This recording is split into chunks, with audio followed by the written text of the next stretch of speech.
flew, get this is shocking. He flew from the state of New York to my home state in Georgia, and you all paid for it. Because Jose, my heart is breaking for my his parents. time, Governor Hochul, the third time he was arrested was in the sanctuary city of Athens, another Democrat policy. And then he went on and attempted to rape Laken Riley and murdered her. He murdered her. Let me explain something to you.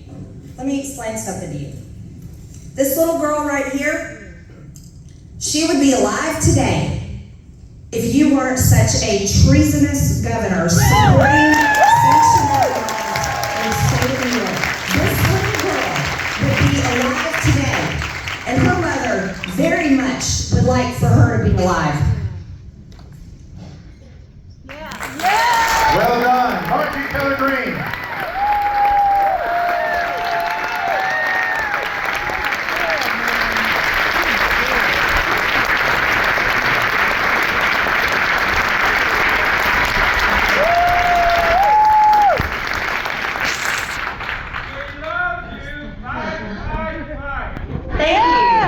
Thank you so much. I am so excited to be here with you all. I tell you what, that video gets my heart.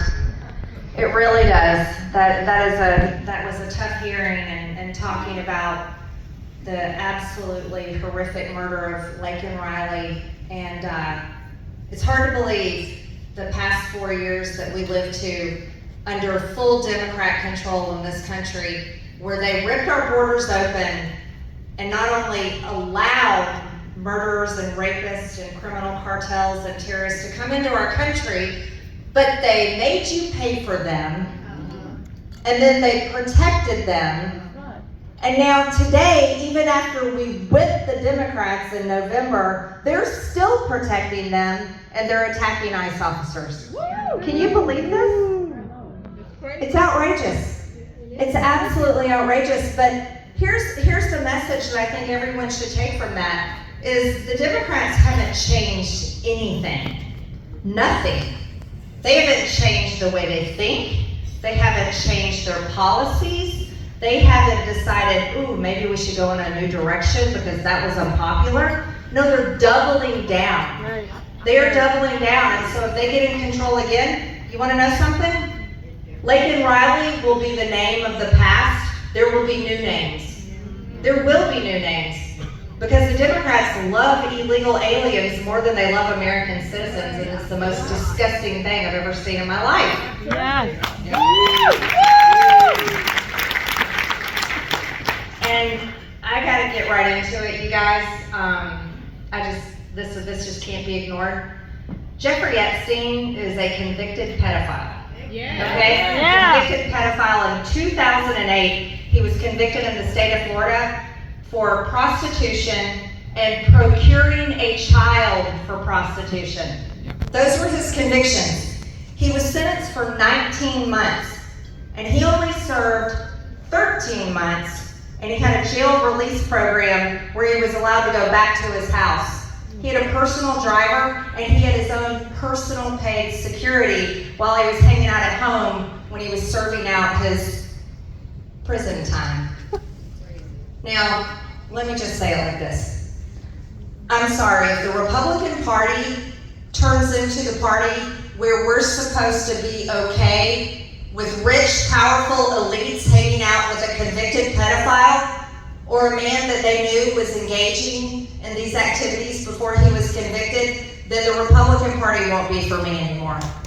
Yeah. That's where I stand on the issue. Yeah. And I'm so serious about that, because the Democrats are the party of pedophiles. Yeah. That's the party of pedophiles. Yes. That's right. And rich, powerful elites should never have their names protected if that's the company they choose to have. Yes. And on that note, I want you to know about a really important piece of legislation that I'm working on. Extremely important. It's called the Protect Children's Innocence Act. And I'm so excited about this bill. It's already been passed out of Judiciary Committee, and I'm really grateful for Jim Jordan and all the great members on the Judiciary Committee that helped work on this.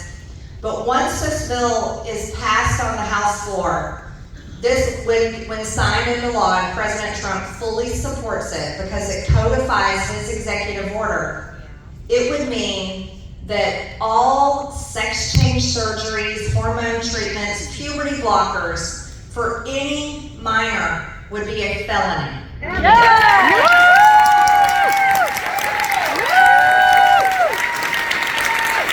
this is the party who we are. This is who we are. And these are the fights that we have to continue to fight. Now I have to tell you something, Democrats absolutely hate my bill. They can't stand it. It triggers them like you have never seen. When they took that bill through the Judiciary Committee hearing, that hearing lasted something like 5 hours.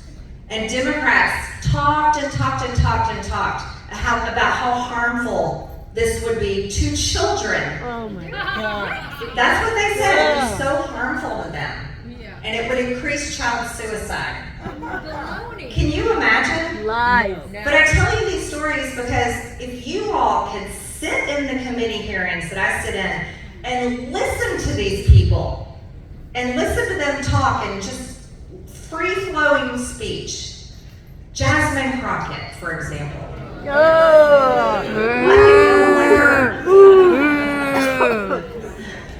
She's so intelligent.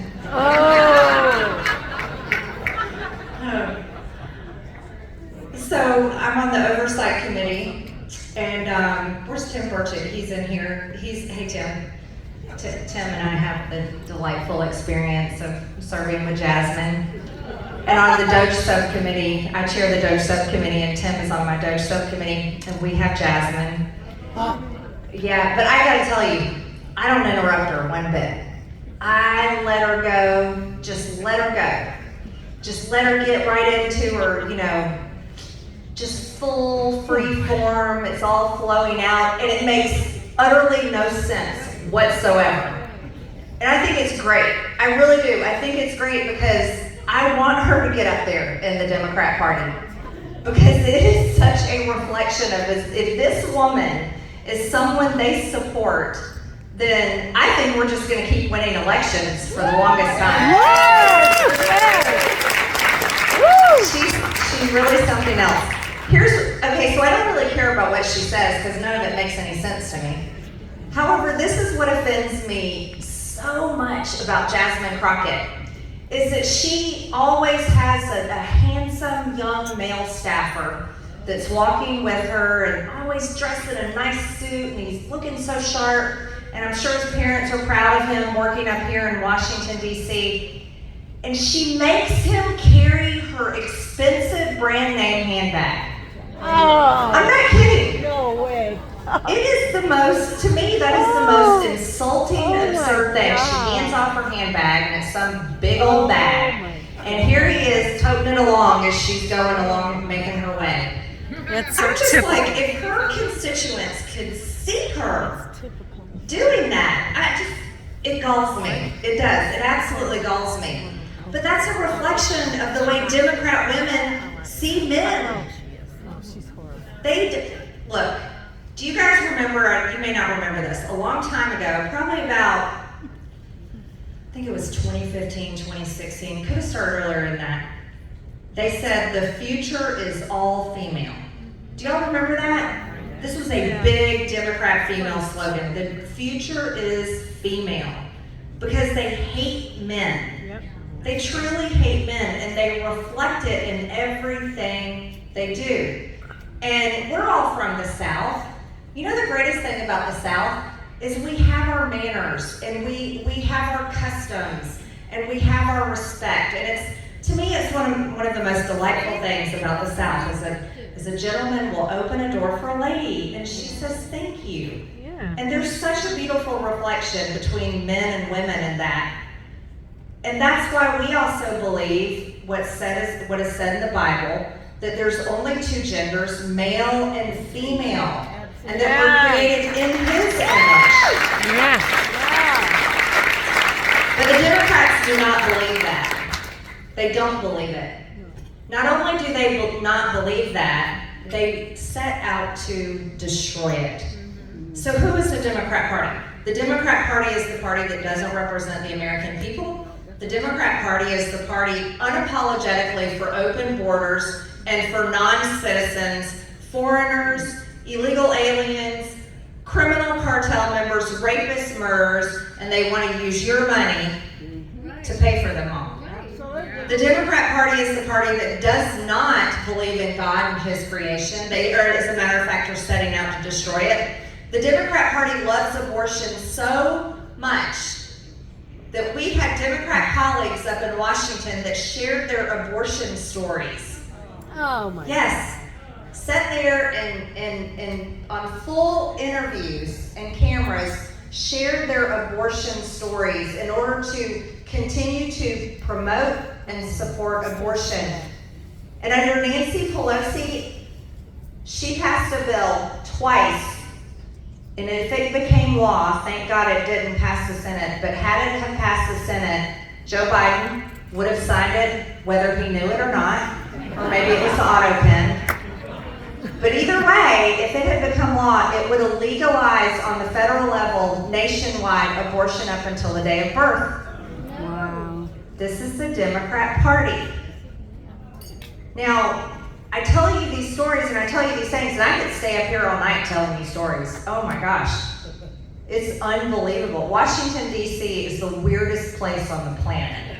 Yeah. I'm not kidding. I don't doubt it. It is. It's a freak show. Yeah. Yeah. If you've ever seen Jerry Nadler, you'll know it. Yeah. God. I'll never forget on January 6th. I always have to bring this up. January 6th, it was quite a day, but one of the things, they evacuated us out of the House chamber, and this is when I realized, I was like, oh man, I gotta start a physical fitness system or program up here in Washington, because when a lot of the Democrats, well really Republicans too, when they were all trying to run, and we were all trying to run, I saw Jerry Nadler try to run. It's enough said.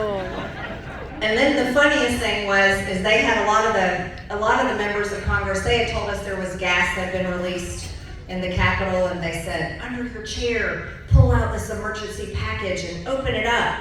And it's protection from gas, it's like a gas mask. And I was like, what? So I pull it out and I open it up, and it is a very thick plastic bag, like a clear, thick plastic bag. And when you opened it, this fan automatically started to run. And I looked at this thing, and then I looked across, and sure enough, all the Democrats were putting them on. Over their head? And I said, oh my gosh. This is my third day in Congress, by the way. Oh. My third day was January 6th. Oh my gosh. What something. Anyways, I looked across and I was looking at them and I was going, my mom always said, don't put a plastic bag over your head. So I didn't put it on. But then watching them try to run out of there with their plastic bags on, it was not a pretty sight. Oh. Let me tell you, you all would have stormed Washington and ripped out all of these leaders and said, these people are too dumb to lead our country, if y'all have seen that. No kidding. And you might still want to think about doing that someday. I don't know. So I'm excited. I've got some other legislation I'm really excited about. One of them is a bill to eliminate capital gains taxes when you sell your home. Yes! Sounds like a no-brainer. Getting to keep more money in your pocket.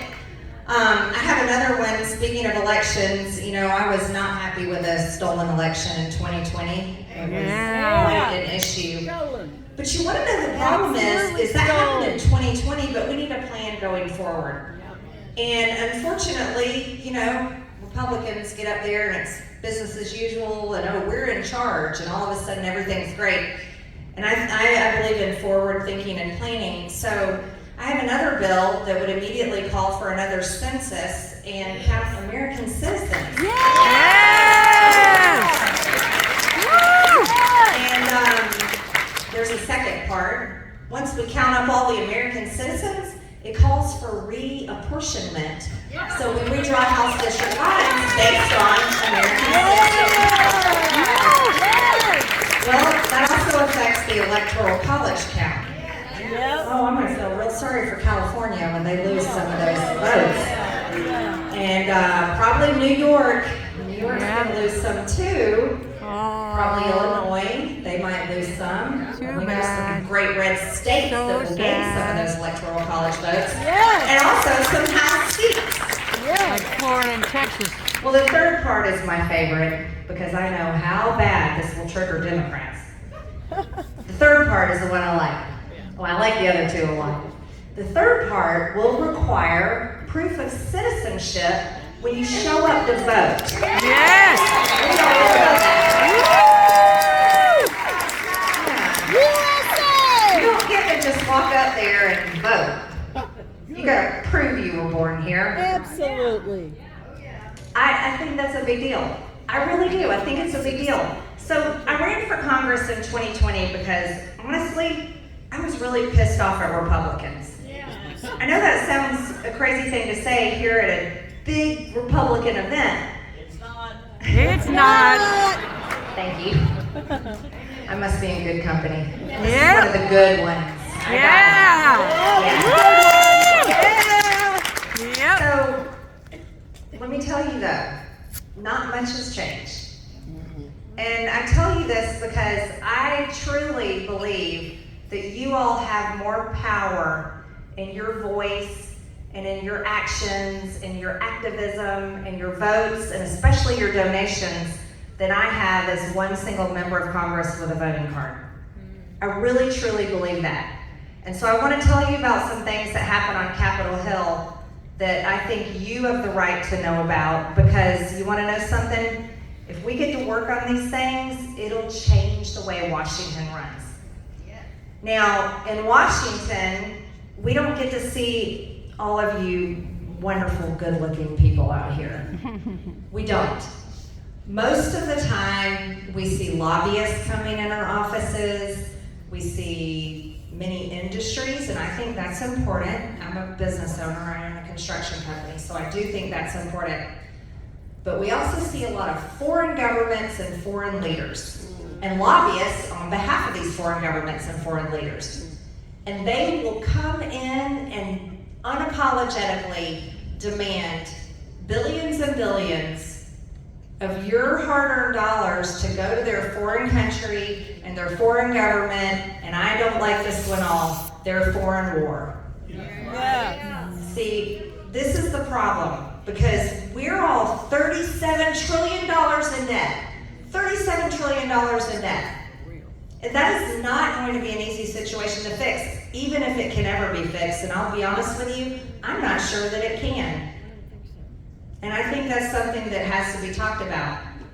However, when it's a revolving door in Washington, D.C., demanding more money and more money and more money, and I don't care what country it is, we have issues. Right. Because here's our issue. I'm a mom, okay? I have a 22-year-old, a 25-year-old, and a 27-year-old. And those people are my favorite people on this planet. And I know all of you probably have children and grandchildren, and those are your favorite people on this planet. But Washington, D.C. is not thinking about them. And we're living the results. We are living in high inflation, and most of that happened over the past 4 years. We have a government $37 trillion in debt. That generation, people in their 20s, and then the ones in their teens, but 20s and 30s, they're looking at a future where they don't know if they're ever going to be able to afford to buy a home. They are living, most of them, of course, are renting if they're not having to live with their parents, and they're paycheck to paycheck on rent and utilities. They can barely afford their car payment, and the car insurance is outrageous. And then, if they do own a home, the homeowner's insurance is outrageous, and then health insurance is unaffordable. So this is their life right now when they're just starting out. And it wasn't like that for all of us. No. We all had to work hard. Yeah, we worked hard, but we weren't facing such a dark, hopeless future. But that's what our kids are facing, and that's what our grandchildren are facing. And so, see, that bothers me. It bothers me so much that I kind of look past, like, well, if we aren't fixing it, then what is a party all about? Right? Right. And if we aren't fixing this, then what are we doing? I mean, there's a lot of feel-good things that we can talk about and say, but honestly, that should be our number one focus. Not a foreign country, not even the ones that are our allies and we support. I'm sorry. Not a foreign country. Truthfully. No And money. if they're our friends, don't friends understand your situation? Like, hey, buddies over there in NATO, we're $37 trillion in debt. You'd think if they were our buddies, they would say, gosh, America, that's really rough. I tell you what, we'll try to stick up for ourselves for a while. You think, right? Right. No, they don't care about that. No. I don't care. But there's so many of our so-called allies and friends, okay, we don't see them showing up when we have floods killing people. Do we? No. What does our country do? We go running. We go running to the rest of the world and help, and that's because Americans are great people. But we're $37 trillion in debt. And our kids are not going to be able to help. They can't help right now. How are they going to help in the future? So here's what I want to wrap this up in. We're 7 months into President Trump's wonderful presidency. And I'm so proud of that because I worked really hard, and I know you all worked hard too, to get him in office. And because he's in office, we're having great victories. We're having incredible things happen, and we're able to do them because President Trump's in office. And we're able to stop horrible things. I'll give you an example. I called Pam Bondi this week, and I've been talking to her almost every single day, and I'll tell you why. There was a doctor named Kurt Moore who was being prosecuted Yeah, I read for about injecting that. people with saline Right. instead of the COVID vaccine. Oh my God. Right. And they were prosecuting this man, and they were going to put him in jail. Now, what kind of Trump administration would that be if the DOJ is weaponized against a doctor who I think is a hero? Yes. Yes. That can't happen. And you want to know something? The great news is today, Pam Bondi dropped his charges, Yes. dropped the case. She knows she's at the end of her And rope. that's a big out. deal. Because I don't know if we have any attorneys in here or judges, but you rarely see that happen. So I think that was a bold, courageous move, and I'm thankful for that. But I also want more out of the Department of Justice. I do. A lot I want more. the list of those names. Yes. And I'm not sorry to say that. No. I think it's the right thing to do to continue to push for accountability. But we have many good things happening. Let's look at our border. Oh my goodness.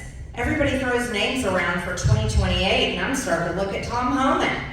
Yeah. Seriously, that man is getting the job done. I love her. He is. It is secure borders, 0 crossings in May and June. He's It's got some incredible. cojones.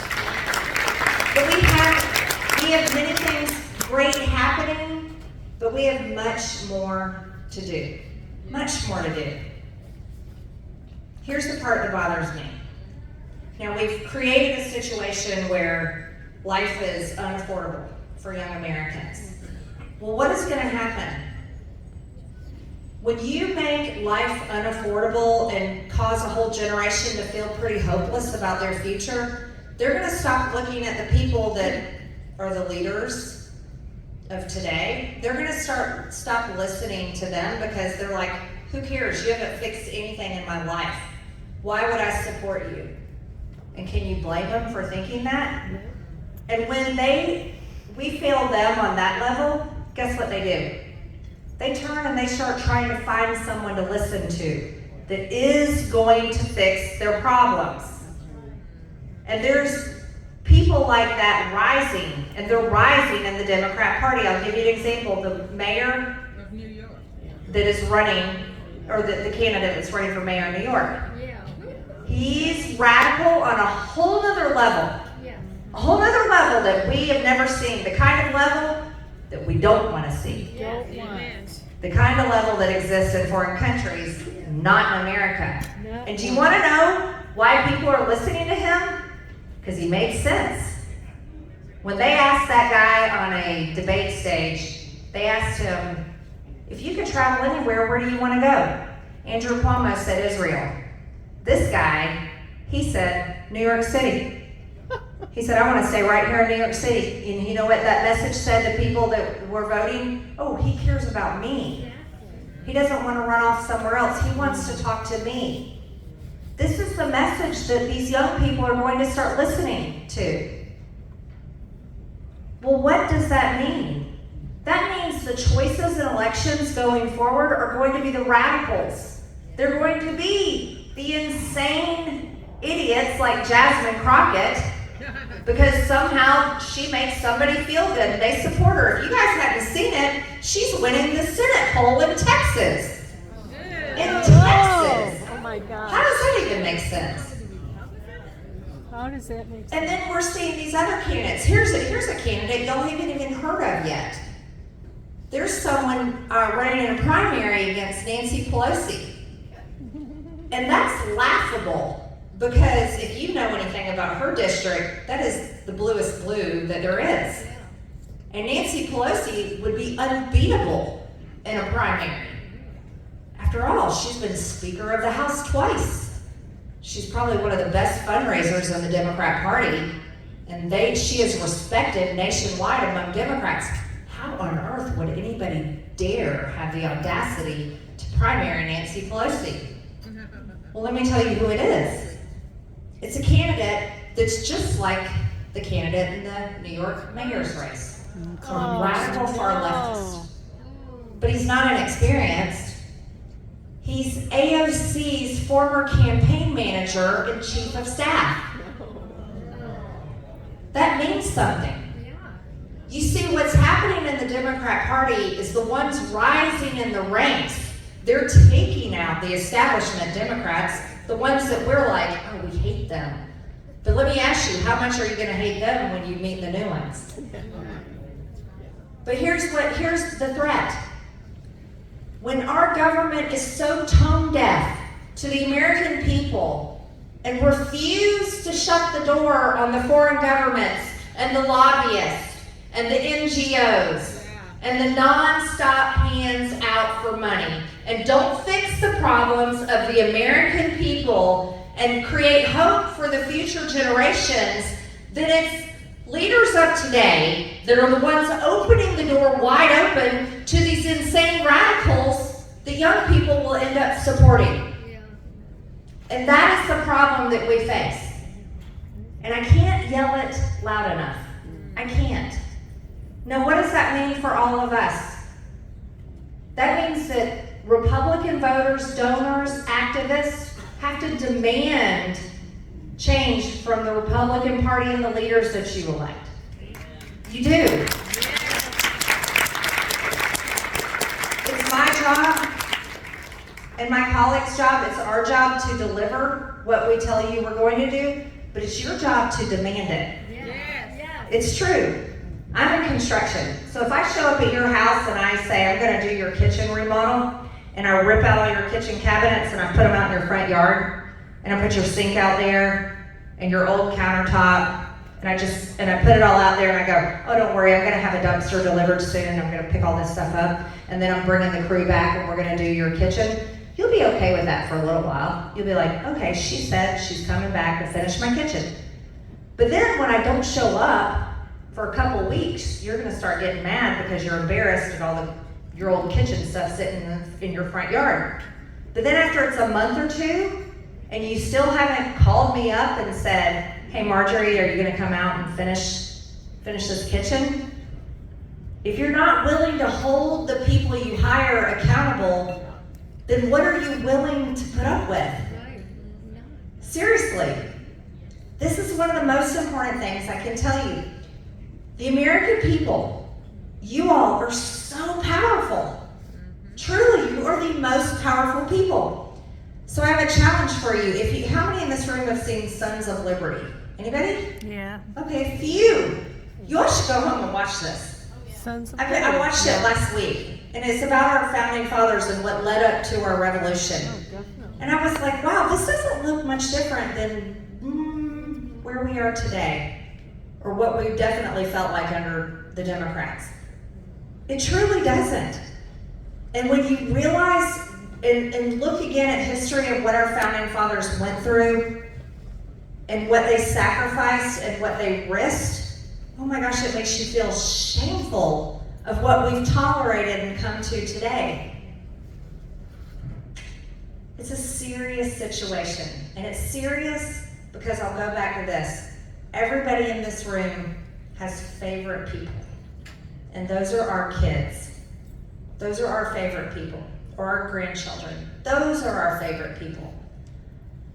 So in Washington, you're going to see all of us continue to work on bills, and we're going to have fights on spending, and we're going to have fights on making sure a bill is just right. I'll give you an example. The BBB, I told leadership I was a no on that bill. That was is President Trump's agenda. So important. What an important bill. Taxes, energy, border security. But you want to know why I told him I was a no? It had an AI moratorium for 10 years in there that would have told, that would have literally not allowed states, your state of Tennessee, to make regulation or laws on AI for 10 years. Oh my gosh. 10 years. That was in President Trump's agenda bill. Who the hell put that in there? I don't know. Yeah, who put it in there? But it was so offensive to me. I was like, this is a complete destruction of federalism. This can't be allowed. And so I said, in the House, when it comes back after the Senate's done with it, I'm not voting for it. I'm not going to be a part of that. That's crazy. Thankfully, you have a Senator, Marsha Blackburn, that said she wasn't going to have anything to do with it either. Thank you, Marsha. And I talked with you, and oh my goodness, we're texting in the middle of the night. I don't think you got enough sleep for like 3 nights straight. In the Senate, they were fighting this out, and she's fighting with Ted Cruz. And Ted Cruz she had a great amendment to shorten it to 5 years and have stipulations where states can still have rights. She was willing to work with them, and he still said no. Wow. But it was your Senator, Marsha Blackburn, that put an amendment that said, take it all out. Yeah. And I talked to her about that. Yeah. And I said, okay, I've got your back. I told the White House, I'm a no. If it comes back, I'm a no. If they lost my vote, it wouldn't have passed. And I told Speaker Johnson, I'm a no, unless her amendment passes. And they passed it 99-1. 99-1. Oh, great in job. the Senate? Thank you. 99. It was an honor to work with you on that. Wow. I'm very thankful. So then when it came back to the House, I voted yes. I was like, this is great. I'm thrilled to vote for his agenda. But here's what you have to understand, you guys. President Trump is driving as hard as possible for what we voted for, and he is doing an incredible job, but it's our job in the House and in the Senate to watch for these things that get stuck on like page 278 of a 1,000-page bill. Right. Things get stuck in there. Yeah. And poison pills kill bills. Amendment. And so while we're fighting out and trying to get things just right for what you wanted, Yeah, the amendment. my ask of you is don't kick it into auto drive and give up. Keep fighting. Keep fighting. And as we look at tomorrow, July 13th, it's hard to believe it. The anniversary that President Trump was shot on that rally stage in Butler, Pennsylvania. That's tomorrow, the anniversary. Here's some things to remember. We don't know anything about Thomas Crooks. We know nothing about Thomas Crooks. Terrible. Zero. Ridiculous. And that is the question, why? We know nothing about the people that hung out with Jeffrey Epstein. We should. There are things you have to continue to push for, and you're not wrong to do it. And it doesn't make you a conspiracy theorist. It makes you right to continue to hold your government accountable at all times. At all times. But what we can say about tomorrow, and I feel this in my heart, is that President Trump recognizes and says over and over again, not only to us in private, but says it publicly, that God saved his life. Yes. So that he could save America. Yes. And he knows that, and we know it, and we witnessed it. And so that's what we have to continue to do. What did he say on July 13th? He said, fight, fight, fight. And that is what we all must continue to do, not just in this administration, but leading up into what I am warning you about, extremely radical Democrats that people are going to listen to. And we have to continue to fight to support the good fighters that you have in Congress. And wow, have you got some great ones in this room. I'm not kidding. I was so excited to come tonight because I was like, oh my goodness, everybody I serve with is here and I like them all. Yeah. And that's not always the case. Yeah. Sorry to some people, but this has been a great event. So I want to thank you and thank everyone here for being here. This has been wonderful, and I appreciate you guys sticking around to hear from me. And I'm only just a little ways south. I'm right under you guys. That's where my district is. So God bless you guys, and God bless President Trump.